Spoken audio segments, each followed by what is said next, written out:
Hello everyone, I hope all of you are doing well. Today we're going to discuss in depth the poem I Remember, which is written by Thomas Hood. So when we take a glance of the title of the poem, I Remember, we get an idea that the poet is becoming nostalgic or reminiscing about something and he's remembering that and thinking about it. So now let's go through the poem and discuss in detail.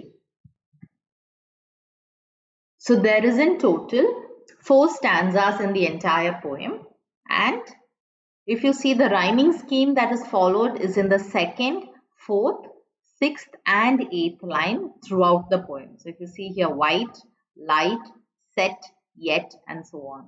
So this kind of rhyming scheme is followed in the poem.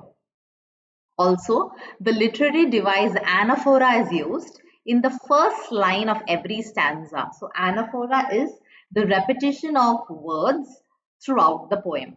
So, here it is I remember in all the four stanzas. Okay, now let's go through the first stanza. I remember the house where I was born, the little window where the sun came peeping in at morn.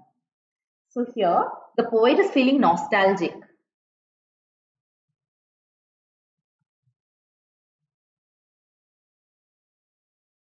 And remembers the house that he was born in. And he says, through a little window, the sun came peeping in at morn. So here, the sun is given a lifelike trait that is peeping in. That is why it is personification. And here you can see that the sun is given a trait of being mischievous, right? Because it came peeping in through the window. Mischievous, mischievous. That is a trait that is given to the sun here. Okay, so came peeping in through in the morning, in at morn.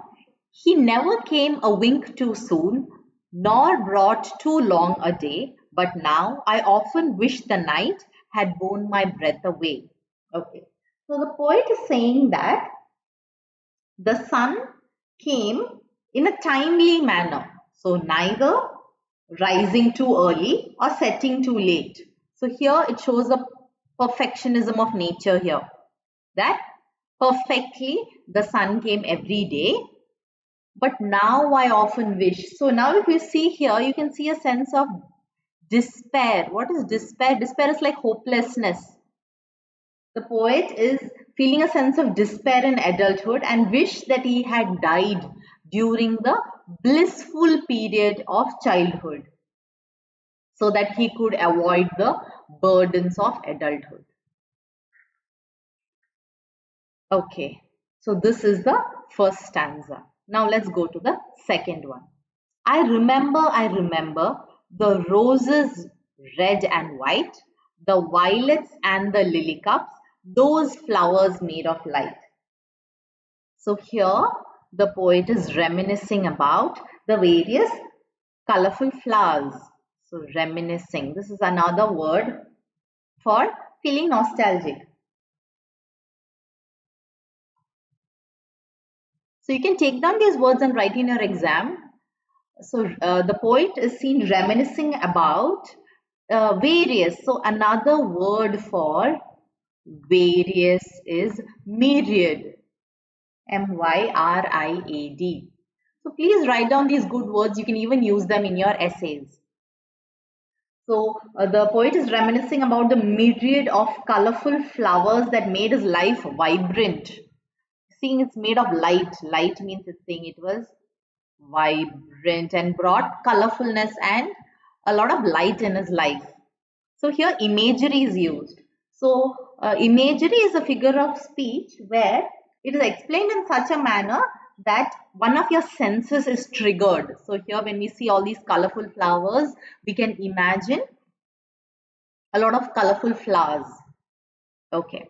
The lilacs where the robin built and where my brother set the laburnum on his birthday, the tree is living yet. Okay, so here the poet is talking about a nest of robin and a place where his brother planted a laburnum tree and he's saying it is still living. So here the poet wants to say that the memories of his childhood are still alive, or it symbolizes enduring memories, and it says that they are still etched in his heart. ETCHED. For us as well, a lot of childhood memories are still etched in our hearts, right? So the poet is also feeling quite nostalgic when he thinks about that. And he talks about when life was simple and innocent. So the tree that his brother had planted during his birthday, it's still living. So he's saying these memories are still alive in the poet's mind. Now coming to the third stanza, again anaphora, I remember. Then I was used to swing, and through the air must rush as fresh to swallow on the wing. Okay, so here we can see that the poet is recollecting.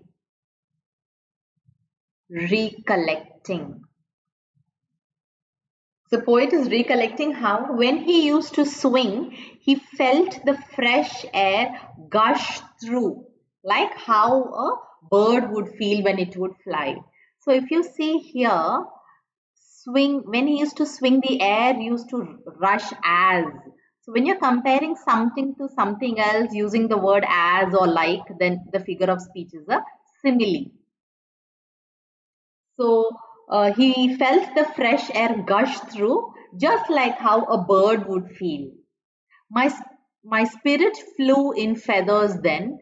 This is so heavy now. So he was saying that during his childhood, his spirit felt very light and free, or you can see untethered. What is untethered? That is not restricted, that is free.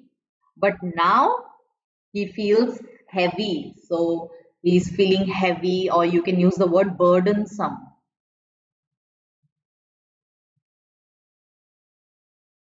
And the poet beautifully articulates that now there is exhaustion, or fever on my brow could be like a burning exhaustion.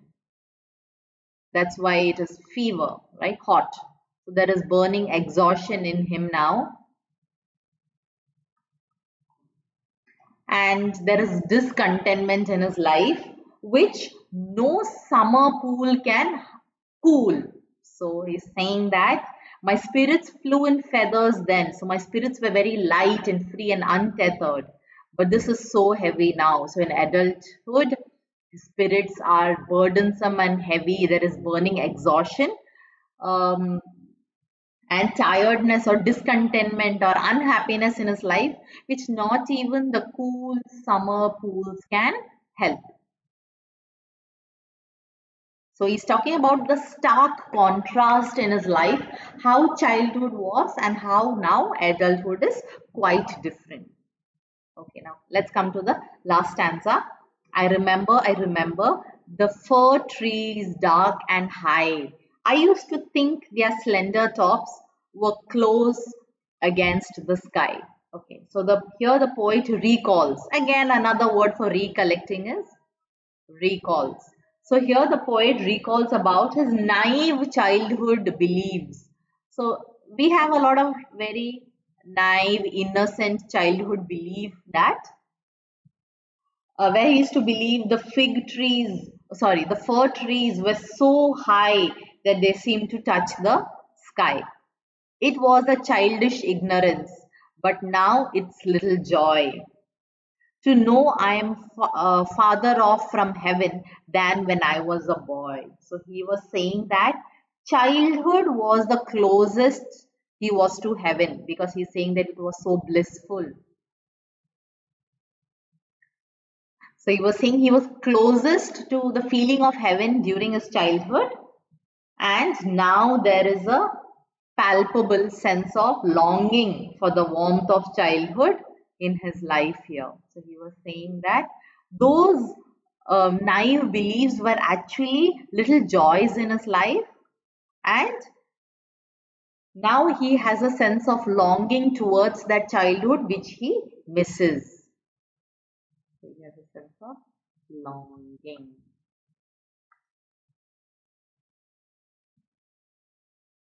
So this was a very simple poem, nothing too complicated. So I think the theme of the poem is pretty evident. Here the poem is a touching journey into childhood memories and points out how adulthood is a stark contrast to childhood. Yes. It reminds us that adulthood isn't always a bed of roses. There will come a lot of hurdles and it is going to be difficult. There could be discontentment in life. Also, the poem wants to highlight that childhood memories always stay close to our heart, and we can sense a longing for the warmth of childhood. That was quite palpable throughout the poem, where he is in the chill reality of the present and he wants to go to the warmth of childhood, which was in his past. The melancholy that many face during growing up life and the discontentment is depicted in the poem. So, melancholy means sadness or being sorrowful. So, many people feel melancholy during the grown up stages of their life, and the discontentment that they feel is depicted throughout the poem. This was a beautiful poem which all of us would somehow relate to. I hope you have understood it. Please do subscribe and share it with your friends so that everyone can benefit from it. Thank you so much.